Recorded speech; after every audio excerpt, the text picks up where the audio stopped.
Welcome to The Screen Queen, where I'll be talking about your favorite movie or your favorite TV show. You'll just have to listen to find out.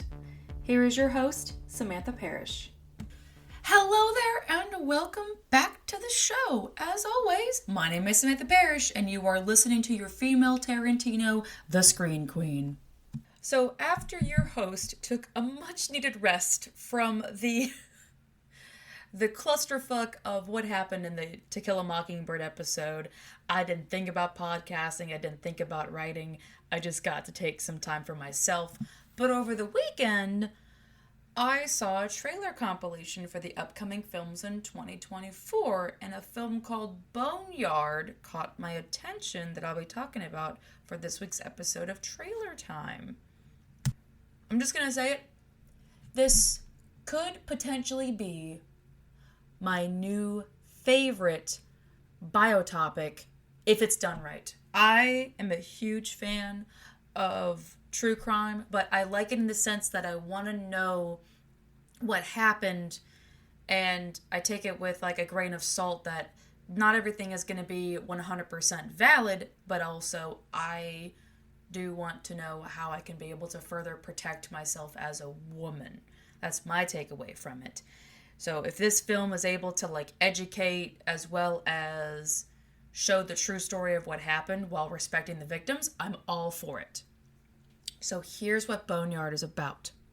It opens up with the report from an officer that they have found 11 women and one unborn child in the desert. Like they just happened to be dug out. This was more than a case for the police precinct to handle in the small town of New Mexico. So that's when they called in the FBI. And they have to do some serious profiling to prevent the next murder from happening. The one thing that the victims all have in common is that they are all sex workers. So this does create a strain to try to help a woman that has no idea she's probably getting in the car with a serial killer. Everything about that story just chilled me to my bones. Anytime a film is not fucking around when they have to say the most heinous, that's like a word that is not used loosely. If you notice a lot of true crime films and how they advertise them, they're a little careful about how they contextualize what happened in this case. It's not treated just loosely of not thinking about how people need to know how extreme is this case. And I'm definitely going to be going into this movie theater with an empty stomach because I know my stomach is probably going to be churning just with the way they presented this film. But one of the fascinating things that I found in this film is Mel Gibson. When I saw Mel Gibson just walk into this movie, and I was like, what? I am almost ashamed to say that I was distracted by Mel Gibson in this film. But at the same time, I liked what he was doing with the film so far. Mel Gibson has had one hell of a career, and he's had one hell of a controversial ride, which I find ironic considering he's going to be in a film that's set in 2009, and he had his major fall from grace around that time in 2009, so what a parallel this is already. But I'm interested in seeing how he's going to be playing this character since his comeback performance has not faltered yet. But it's been a while since I've seen him be in a film like this. He's kind of rarely done biography films because of, well, his track record with biography films until Hacksaw Ridge. But let's see what he does in this film. I'm intrigued to see what he's going to bring to it. The other name is one that I've been seeing a lot of lately, and that's Curtis Jackson, aka 50 Cent, or as he's called in Spy, 50 Cent Pace. I've liked the movies he's been doing lately. I saw him in Escape Plan, and I was very impressed. He has some of the best chemistry with the cast, so I'm intrigued to see how he's going to work with the others. I haven't seen him do too many biotopics, so I do wonder how this will plan to be, since this is a little bit different than what he normally plays. But I know he'll do a great job. I was talking about this movie with my grandfather, and I'd asked him, did you ever hear about the sex workers being dug up in New Mexico in 2009, and he goes, nope, didn't hear about that.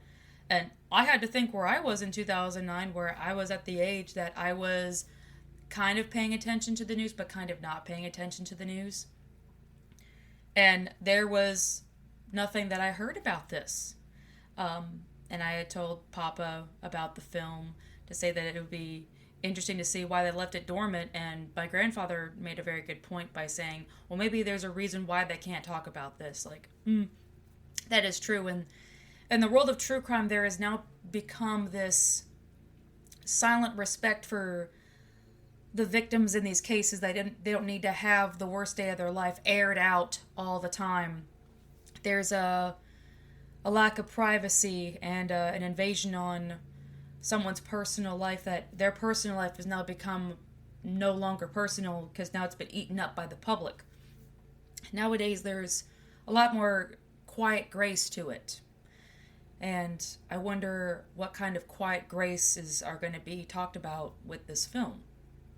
I don't want to just let the cast distract me from the fact that there needs to be an authentication here for the story. I did do some research on it to see how long the case has been going on, so I'm going to carry that information when I go see the film. And this film comes out on July 5th, and I am definitely dragging my friends to go see this in the theaters. Thankfully, all of us just go along for the ride of it. They are probably going to be hearing me jabber on about this film on the way there, and probably when we leave the theater. It's been a while since I've seen a film that really stirred me to the point that I need to go out of my way to go see it. I will definitely give it a fair critique. As much as I do like the names involved with this, I don't let the names just take away the fact that the truth does need to be known. And I do want to see how they're going to give the whole story about what is called one of the most heinous cases in 2009.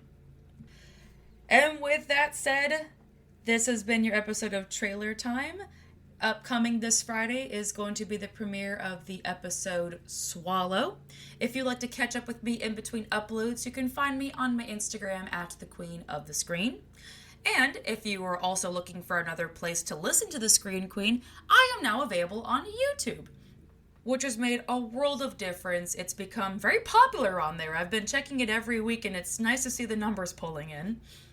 And if you are interested in the small town crime series that I wrote called Inglorious Inc., you can find it in the description box. Alrighty, you all take care now. Stay amazing. This is your Screen Queen, signing off. Bye-bye!